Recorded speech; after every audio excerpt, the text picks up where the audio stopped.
Hello everyone, welcome back my YouTube channel. My name is Gulfasha और आप सभी देख रहे हैं मेरा official channel DU education club. I hope आप सभी ठीक होंगे और अपनी अपनी स्टडी बहुत अच्छे से कर रहे होंगे। देखिए, आज की जो मेरी वीडियो होने वाली है वो सेमेस्टर 5th की स्टूडेंट के लिए होने वाली है, बीए प्रोग्राम सेमेस्टर 5th के।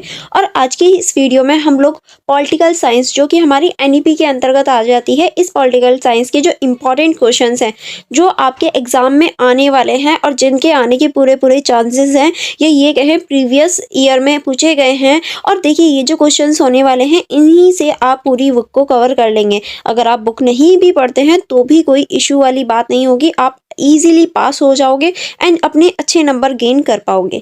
देखिए, ये जो आपकी बुक है ये है अंडरस्टैंडिंग इंटरनेशनल रिलेशंस। अगर आपके पास ये बुक है तो आपके लिए बहुत ज़्यादा बेनिफिट वाली ये वीडियो होने वाली है। तो अगर आपने अभी तक मेरी वीडियो को लाइक नहीं किया है एंड मेरे यूट्यूब चैनल को सब्सक्राइब नहीं किया है तो आप जल्दी से सब्सक्राइब कर लीजिए, ताकि इस सीरीज़ के जितने भी पार्ट मैं बनाऊं या जितने भी पार्ट हमारे कवर हों, आप उन सभी पार्ट को देख पाएँ एंड अपनी पूरी ही बुक को ईजी वे में कंप्लीट कर पाएँ। क्योंकि देखिए, अब आपके पास इतना तो टाइम होगा नहीं, एग्ज़ाम स्टार्ट होने वाले हैं कुछ टाइम में, तो कि आप पूरी बुक को पढ़ पाओ। तो आप अगर ये इम्पॉर्टेंट सीरीज़ देख लेते हैं, इम्पॉर्टेंट क्वेश्चंस की सीरीज़, तो ईजिली आप पास हो जाओगे बिना किसी टेंशन के। ओके, चलिए फिर हम इस इम्पॉर्टेंट क्वेश्चंस की सीरीज़ को स्टार्ट करते हैं इसके सबसे इम्पॉर्टेंट क्वेश्चन से। ओके,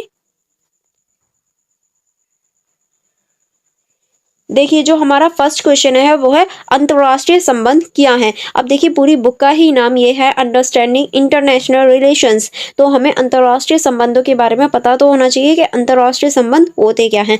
तो अगर आपसे अंतर्राष्ट्रीय संबंध या अंतर्राष्ट्रीय संबंध से रिलेटेड कुछ भी पूछा जाए तो आप ये लिख सकते हैं, क्योंकि ये सभी क्वेश्चंस में आ जाए। क्योंकि ये जो क्वेश्चंस बनाए गए हैं ये इसी तरीके से बनाए गए हैं कि अगर इनसे रिलेटेड कोई भी क्वेश्चन बनता है आपके एग्जाम में तो आप इनका यही आंसर लिख पाएँ। ठीक है, तो इसके क्वेश्चन के परिचय में आप सबसे पहले लिखेंगे अंतर्राष्ट्रीय संबंध राजनीतिक विज्ञान की एक शाखा है जो विभिन्न देशों के बीच होने वाले संबंध, उनके बीच सहयोग, संघर्ष और प्रभाव का अध्ययन करते हैं। यानी सभी देशों के बीच में जो सहयोग होता है और संघर्ष होता है, इन सभी के अध्ययन करना ही हमारा अंतर्राष्ट्रीय संबंध के अंतर्गत आ जाता है। यह क्षेत्र राज्य, अंतर्राष्ट्रीय संगठन, बहुराष्ट्रीय कंपनियां और गैर सरकारी संगठनों के बीच के संबंध को भी शामिल होता है। अंतर्राष्ट्रीय संबंधों का उद्देश्य विश्व शांति, आर्थिक विकास और अंतर्राष्ट्रीय समस्याओं का समाधान करना है। यानी जो हमारे अंतर्राष्ट्रीय संबंध होते हैं उनका मुद्दा, या ये कहें उन्हें क्यों पढ़ा जाता है, तो उनका जो मुद्दा होता है वो विश्व शांति को बनाए रखना, आर्थिक विकास करना और अंतर्राष्ट्रीय समस्याओं को समाधान करना ही होता है। इसीलिए हम अंतर्राष्ट्रीय स्तर पर संबंध स्थापित करते हैं ताकि किसी भी समस्या से समाधान किया जा सके या उस समस्या से निपटा जा सके। ठीक है, अब हम देखेंगे अंतर्राष्ट्रीय संबंधों का अर्थ, कि अंतर्राष्ट्रीय संबंधों का क्या अर्थ होता है। तो इसमें आप लिख सकते हैं अंतर्राष्ट्रीय संबंधों का अर्थ विभिन्न देशों के बीच राजनीतिक, आर्थिक, सांस्कृतिक और सामरिक स्तर पर होने वाले संपर्क और उनके आपसी प्रभाव से है। यह संबंध कूटनीतिक, अंतर्राष्ट्रीय कानून, व्यापार, युद्ध और शांति जैसे विषय पर आधारित होते हैं। यानी ये जो संबंध होते हैं वो हमारे कूटनीतिक हो सकते हैं, अंतर्राष्ट्रीय कानून हो सकते हैं, व्यापार हो सकते हैं, युद्ध हो सकते हैं एंड शांति के विषय में ये सारे ही हमारे संबंध बनाए जाते हैं। अब हम देखेंगे अंतर्राष्ट्रीय संबंधों का अध्ययन, कि हम अंतर्राष्ट्रीय संबंधों का अध्ययन किस तरह से कर सकते हैं। तो अंतर्राष्ट्रीय संबंधों का जो अध्ययन है वो निम्नलिखित विषयों में शामिल होता है, या ये कहें निम्नलिखित विषयों के रूप में हम देख सकते हैं।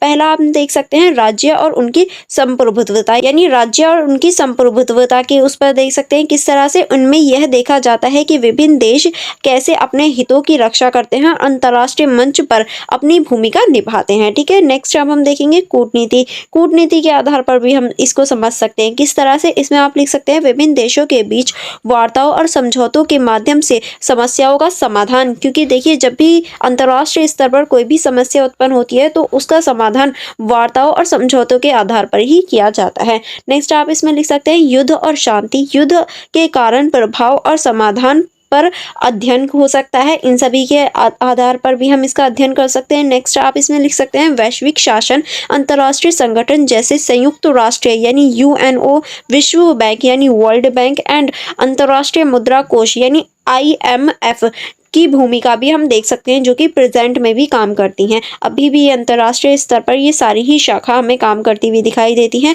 जो कि सभी देश के लिए इम्पोर्टेंट रोल निभाती हैं। नेक्स्ट आप इसमें लिख सकते हैं आर्थिक संबंध, व्यापार, पूंजी प्रवाह और वैश्विक बाजारों के माध्यम से देशों का आपसी जुड़ाव हम देख सकते हैं। ठीक है, अब हम देखेंगे अंतर्राष्ट्रीय संबंधों के सिद्धांत कि अंतर्राष्ट्रीय संबंधों के क्या क्या सिद्धांत हो सकते हैं। तो इसके अंतर्गत आप लिख सकते हैं अंतर्राष्ट्रीय संबंधों के अध्ययन के लिए विभिन्न सिद्धांत विकसित किए जा सकते हैं। अब कौन कौन से ऐसे सिद्धांत हैं जो हमें अंतर्राष्ट्रीय संबंधों के अध्ययन के लिए आवश्यक होते हैं। तो पहला आप देखेंगे यथार्थवाद। हम मानते हैं कि सभी देश अपने हितों को प्राथमिकता देते हैं, शक्ति के राजनीति पर ध्यान केंद्रित करते हैं, क्योंकि हम ये जानते हैं कि सभी जो देश हैं वो अपने देश को ही प्राथमिकता देते हैं और जो सभी देश हैं वो शक्ति को अर्जित करने का प्रयास करते हैं। नेक्स्ट अब हम देखेंगे उदारवाद। यह सहयोग और अंतर्राष्ट्रीय संगठनों की भूमिका को महत्व देते हैं। ठीक, अब हम देखेंगे संरचनावाद। यह विचारधारा सांस्कृतिक मूल्य और सामाजिक संरचनाओं को महत्व देते हैं। ठीक है, आगे चलेंगे। अब आगे हम देखेंगे इसका महत्व कि अंतर्राष्ट्रीय जो संबंध हैं ये क्यों इम्पोर्टेंट है, क्यों ज़रूरी है। ठीक है, तो इसमें आप लिख सकते हैं अंतर्राष्ट्रीय संबंध आज के वैश्विक युग में अत्यधिक महत्वपूर्ण है। यह न केवल देशों को एक दूसरे के साथ जोड़ने का अवसर प्रदान करते हैं, बल्कि वैश्विक समस्याओं जैसे जलवायु परिवर्तन, आतंकवाद, आर्थिक असमानताएं और मानवाधिकार उल्लंघन का समाधान खोजने में भी सहायक होते हैं। यानी देखिए ये जो है ये सिर्फ हमारे विश्व स्तर पर शांति और जुड़ाव पैदा नहीं करते, बल्कि ये जो हमारे अंतर्राष्ट्रीय स्तर के जो मुद्दे हैं जैसे कि जलवायु परिवर्तन हो गया, आतंकवाद हो गया, आर्थिक असमानताएं हो गई और मानवाधिकारों का जो उल्लंघन है, इन सभी जो मुद्दे हैं इनसे भी निपटने में ये हेल्पफुल होते हैं। ठीक है, अब हम देखेंगे इसका निष्कर्ष क्या। आप इसके निष्कर्ष में क्या लिख सकते हैं। तो आप इसके निष्कर्ष में लिख सकते हैं अंतर्राष्ट्रीय संबंधों का अध्ययन यह समझने में मदद करता है कि दुनिया में शांति और स्थिरता कैसे बनाई रखी जा सकती है। यह एक जटिल और गतिशील विषय है जो अंतर्राष्ट्रीय राजनीति, इतिहास, अर्थशास्त्र और समाजस्व का समन्वय करता है। यानी ये एक ऐसा विषय है जिसके अंतर्गत हम राजनीति, इतिहास, अर्थशास्त्र और समाजस्व सभी को एक साथ देख सकते हैं। वैश्वीकरण के इस युग में अंतर्राष्ट्रीय संबंधों का महत्व और अधिक बढ़ गया है, क्योंकि हम वैश्वीकरण के युग में हैं, जिसकी वजह से जो अंतर्राष्ट्रीय संबंध हैं वो और ज़्यादा इम्पोर्टेंट हो जाते हैं, क्योंकि वैश्वीकरण के लिए हमारे संबंध अच्छे होने चाहिए, तभी तो हम विश्व में व्यापार का आदान प्रदान कर सकते हैं या व्यापार कर सकते हैं। अगर हमारे संबंध ही किसी से अच्छे नहीं होंगे तो क्या हम किसी के साथ व्यापार कर पाएंगे। तो इसी वजह से हमारे जो संबंध हैं वो अंतर्राष्ट्रीय स्तर पर अच्छे होने चाहिए, इसीलिए जो अंतर्राष्ट्रीय संबंध है वो बहुत ज़्यादा इंपॉर्टेंट हो जाता है। आई होप आपको फर्स्ट क्वेश्चन अच्छे से समझ में आ गया होगा। चलिए नेक्स्ट क्वेश्चन की तरफ चलते हैं। नेक्स्ट क्वेश्चन है हमारा अंतर्राष्ट्रीय संबंध सिद्धांत और यथार्थवाद और आदर्शवाद की तुलना कीजिए। यानी इस क्वेश्चन में आपको अंतर्राष्ट्रीय संबंध के सिद्धांत के बारे में बताना है, यथार्थवाद और आदर्शवाद की जो ये दृष्टिकोण है इनकी आपको तुलना करनी है। तो मेनली आपको इस क्वेश्चन में इन सभी की तुलना करनी है। तो किस तरह से आप इसकी तुलना कर सकते हैं, चलिए देखते हैं। अंतर्राष्ट्रीय संबंध सिद्धांत, यथार्थवाद और आदर्शवाद की तुलना किस तरह से। पहले हम देखेंगे परिचय कि आप परिचय में क्या लिख सकते हैं। अंतर्राष्ट्रीय संबंधों का अध्ययन विभिन्न सिद्धांतों पर आधारित है, जिसमें यथार्थवाद और आदर्शवाद प्रमुख है। यानी अगर हम अंतर्राष्ट्रीय संबंधों के सिद्धांत की बात कर रहे हैं तो उसके अध्ययन के लिए हमें यथार्थवाद की भी आवश्यकता होती है और आदर्शवाद की भी आवश्यकता होती है।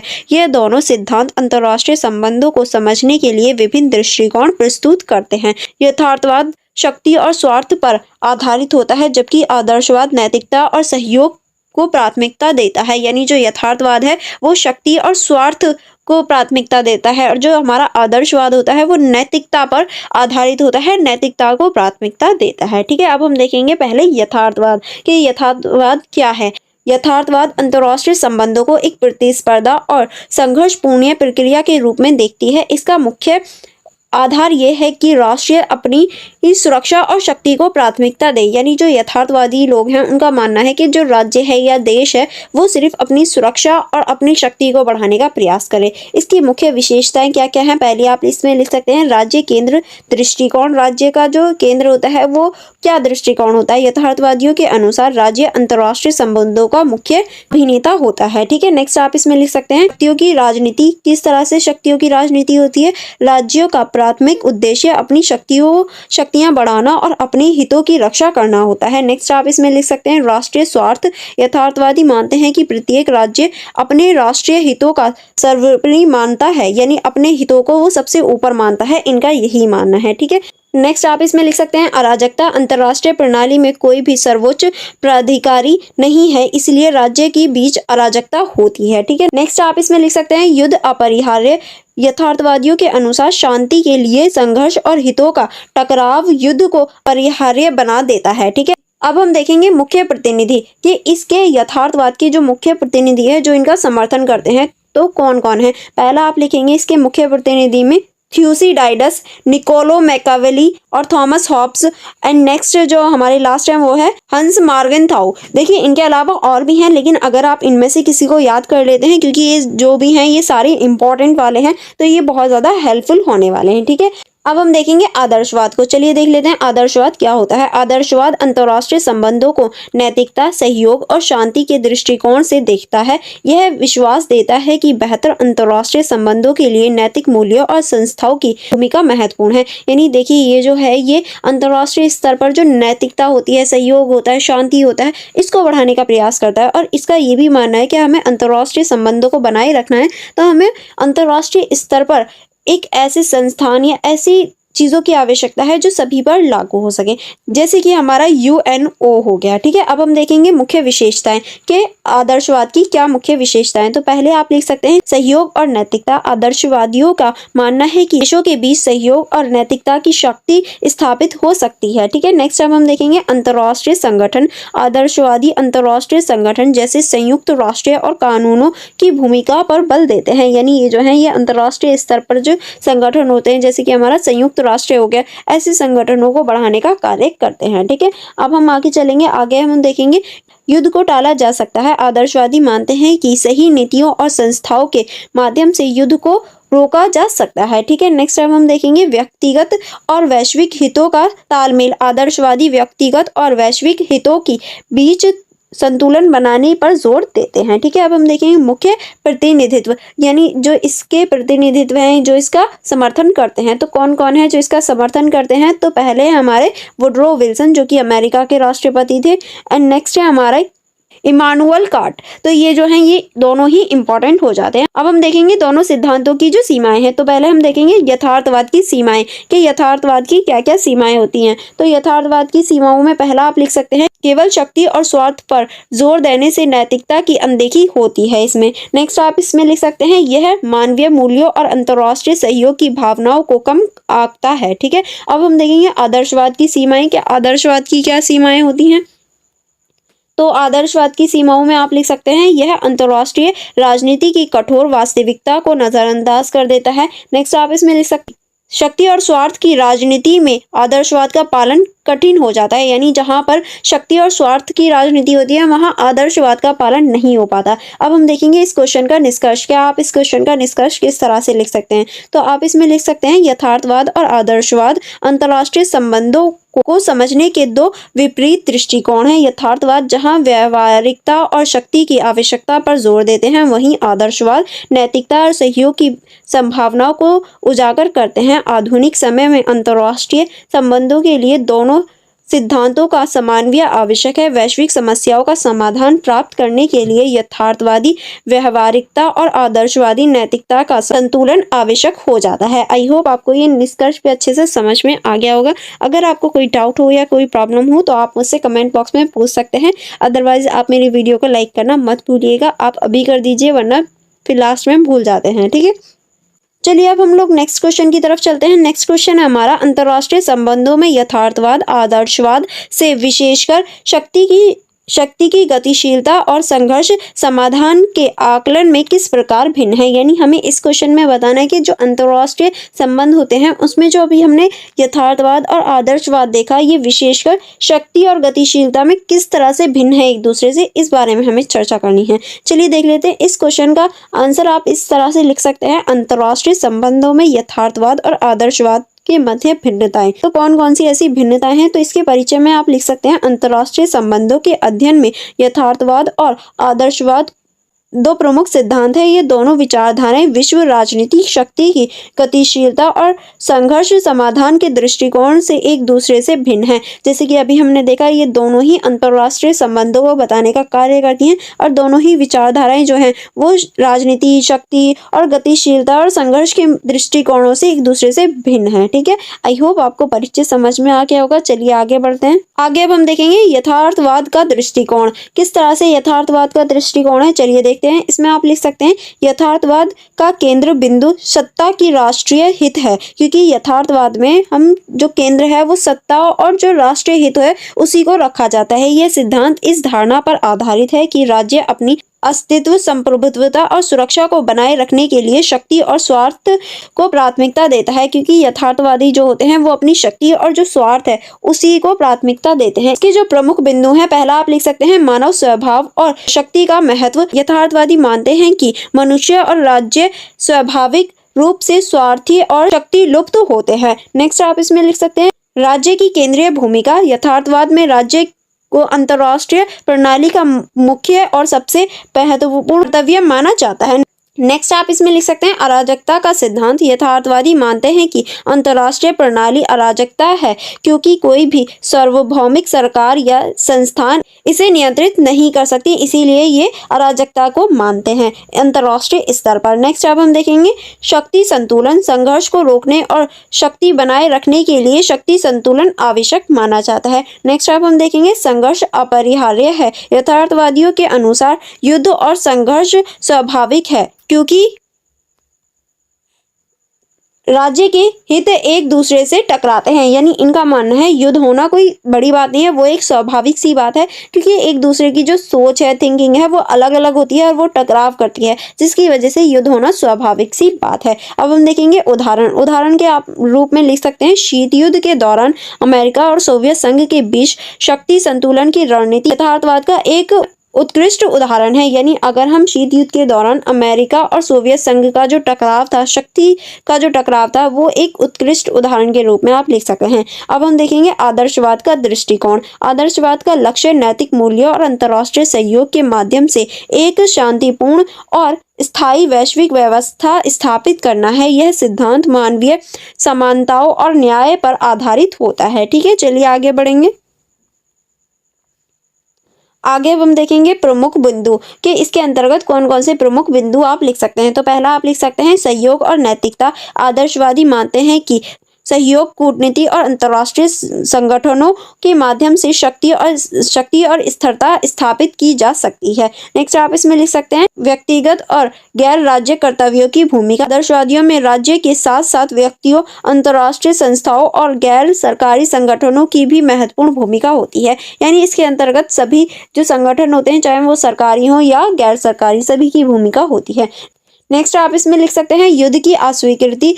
आदर्शवादी युद्ध को मानवता के लिए विनाशकारी मानते हैं और इसे टालने पर जोर देते हैं। यानी इनका मानना है कि जो युद्ध होता है वो मानव के लिए अच्छा नहीं है, वो विनाशकारी है, इसलिए हो सके तो युद्ध को टाल दो। नेक्स्ट अब हम देखेंगे वैश्विक एकता। आदर्शवादी विचारधाराओं में मानव जाति को एक समान समुदाय के रूप में देखा जा सकता है। ठीक है, नेक्स्ट अब हम देखेंगे सामूहिक सुरक्षा प्रणाली। आदर्शवादी अंतर्राष्ट्रीय संगठन जैसे संयुक्त राष्ट्र यानी UN के माध्यम में सामूहिक सुरक्षा और विवाद समाधान पर बल देते हैं। ठीक है, अब हम देखेंगे इसका उदाहरण के रूप में आप लिख सकते हैं लीग ऑफ नेशन की स्थापना प्रथम विश्व युद्ध के बाद हो जाती है, जो कि आपने पढ़ा होगा, जो कि अब UNO का पहला पार्ट हम बोल सकते हैं। अब जो लीग ऑफ नेशन की जगह है वो UNO ने ले ली है।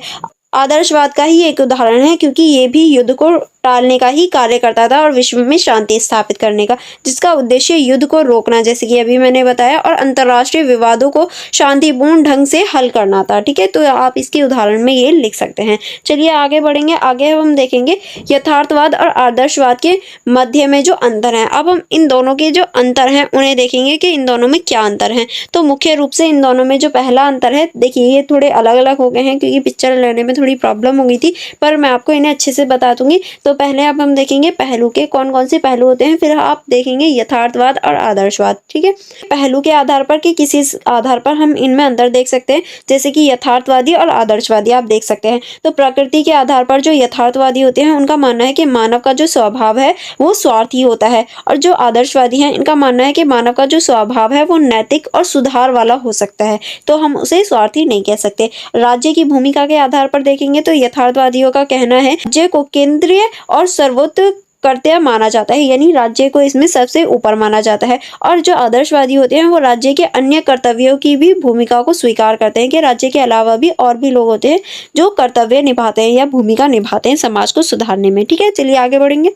आगे अब हम देखेंगे शक्ति का महत्व। शक्ति के महत्व के आधार पर देखेंगे तो जो यथार्थवादी हैं उनका मानना है शक्ति और सैन्य क्षमता को प्राथमिकता देते हैं, यानी ये जो है ये शक्ति को बढ़ाने और जो सैन्य क्षमता है उसको बढ़ाने में प्राथमिकता देते हैं। और जो आदर्शवादी हैं उनका मानना है कि नैतिक मूल्य और कूटनीति को प्राथमिकता दी जाए। अब हम देखेंगे संघर्ष का दृष्टिकोण। संघर्ष के दृष्टिकोण में जो संघर्ष को अपरिहार्य माना जाता है वो यथार्थवादियों द्वारा माना जाता है कि संघर्ष तो होना कोई ज़्यादा बड़ी बात नहीं है, नॉर्मल सी बात है। और जो आदर्शवादी हैं उनका मानना है कि संघर्ष से बचने के लिए सहयोग को बढ़ावा दिया जाना चाहिए, यानी हमें संघर्ष से बचना चाहिए। अब हम देखेंगे संकट समाधान। जो यथार्थवादी हैं उनका मानना है कि शक्ति संतुलन और शक्ति प्रदर्शन होना चाहिए, जब भी हम संकट से बच सकते हैं। और जो आदर्शवादी हैं उनका मानना है कि संवाद, सहयोग और संस्थागत प्रक्रिया होनी चाहिए, यानी अगर कोई भी संकट आ जाए, कोई भी युद्ध वगैरह हो जाए तो हमें बातचीत करनी चाहिए, सहयोग बनाना चाहिए और संस्थाएं बनानी चाहिए, ना कि हम डायरेक्ट अपनी शक्ति को बढ़ाने लगें जिसकी वजह से और ज़्यादा सिचुएशन बिगड़ जाए, ठीक है। आगे चलेंगे। आगे हम देखेंगे समकालीन संदर्भ में दोनों की प्रासंगिकता, यानी जो आज का टाइम है, आज के टाइम में इन दोनों की क्या प्रासंगिकता है, तो इसको देख लेते हैं। कालीन अंतर्राष्ट्रीय संबंधों में यथार्थवाद और आदर्शवाद दोनों के तत्व दिखाए गए हैं। अब हम देखेंगे कि किस तरह से आज के टाइम में जो अंतर्राष्ट्रीय संबंध है उसमें यथार्थवाद और आदर्शवाद को हम देख सकते हैं। तो इसके अंतर्गत पहले हम देखेंगे यथार्थवाद। रूस यूक्रेन संघर्ष और चीन अमेरिका प्रतिस्पर्धा जैसी घटनाएं यथार्थवादी दृष्टिकोण को दर्शाती, यानी रूस यूक्रेन हो गया और चीन अमेरिका, ये जो प्रतिस्पर्धा है ये सभी यथार्थवाद के दृष्टिकोण को दर्शाती हैं। आदर्शवाद को देख लेते हैं तो पेरिस जलवायु समझौता और सतत विकास लक्ष्य आदर्शवाद सोच के उदाहरण है। तो अगर हम पेरिस जलवायु समझौता देखें या सतत विकास लक्ष्य देखें तो ये सभी आदर्शवाद जो हमारी विचारधारा है उसके उदाहरण देख सकते हैं। चलिए अब हम देखेंगे इसका निष्कर्ष। क्या आप इसके निष्कर्ष में क्या लिख सकते हैं, तो आपको इसका निष्कर्ष इस तरह से लिखना, यथार्थवादी और आदर्शवादी दोनों अंतर्राष्ट्रीय संबंधों के अध्ययन में महत्वपूर्ण है। जहां यथार्थवादी शक्ति और सुरक्षा पर जोर देते हैं वहीं आदर्शवादी नैतिकता और सहयोग को प्राथमिकता देते हैं। दोनों दृष्टिकोणों का संतुलन उपयोग अंतर्राष्ट्रीय राजनीति और संघर्ष समाधान के लिए आवश्यक है, क्योंकि जैसे अभी हमने देखा दोनों ही अंतर्राष्ट्रीय संबंधों के अध्ययन के लिए इम्पोर्टेंट है, चाहे वो यथार्थवाद हो या फिर आदर्शवाद हो। लेकिन अगर हमें अच्छे से यूज करना है, अच्छे से विकास करना है, तो इन दोनों का संतुलन प्रयोग करना आना चाहिए। संतुलन बनाकर हमें इनका उपयोग करना है ताकि हमारी जो राजनीति है, हमारी जो स्थिति है उसमें सुधार आ सके, क्योंकि यथार्थवाद में ऐसी बहुत सारी खूबियां हैं जो हमें यूज करनी चाहिए, ऐसे ही आदर्शवाद में भी बहुत सारी कमियां हैं जिन्हें हमें इग्नोर करना चाहिए। तो खूबियां लेकर जो कमियां हैं उनको इग्नोर करना चाहिए, तभी हम अंतर्राष्ट्रीय स्तर पर जो हमारे संबंध हैं, जो हमारे नीतियां हैं और जो हमारी छवि है वो अच्छी हो पाएगी। आई होप आपको ये क्वेश्चन भी अच्छे से समझ में आ गया होगा। अगर आपको कोई डाउट हो या कोई प्रॉब्लम हो तो आप मुझसे कमेंट बॉक्स में पूछ सकते हैं। एंड आज की वीडियो हम यहीं तक रखेंगे। जो हमारी सेकंड वीडियो होगी उसमें हम आगे के इंपॉर्टेंट क्वेश्चंस कवर करेंगे। Okay, and for more connectivity आप मेरी इंस्टाग्राम आईडी को चेकआउट कर सकते हैं, आप मेरे टेलीग्राम ग्रुप को ज्वाइन कर सकते हैं, आप मेरे फेसबुक पेज को भी चेकआउट कर सकते हैं, जहां आपको आपकी स्टडी से रिलेटेड जितनी भी इन्फॉर्मेशन होती हैं वो मिल जाएंगी, क्योंकि मैं सोल से रिगार्डिंग भी आपको इन्फॉर्मेशन देती हूँ। अगर आपको कोई भी प्रॉब्लम हो तो आप मुझसे वहाँ पूछ सकते हैं। एंड मेरा टेलीग्राम ग्रुप भी ज्वाइन कर सकते हैं, जहाँ मैं के साथ लाइव भी आती हूँ और आप वहाँ पर भी मुझसे अपनी जो क्वेरीज हैं वो पूछ सकते हैं। चलिए फिर मिलेंगे नेक्स्ट वीडियो में। आप मेरी वीडियो को लाइक करना एंड अपने फ्रेंड्स के साथ शेयर करना मत भूलिएगा। Thank you for watching everyone.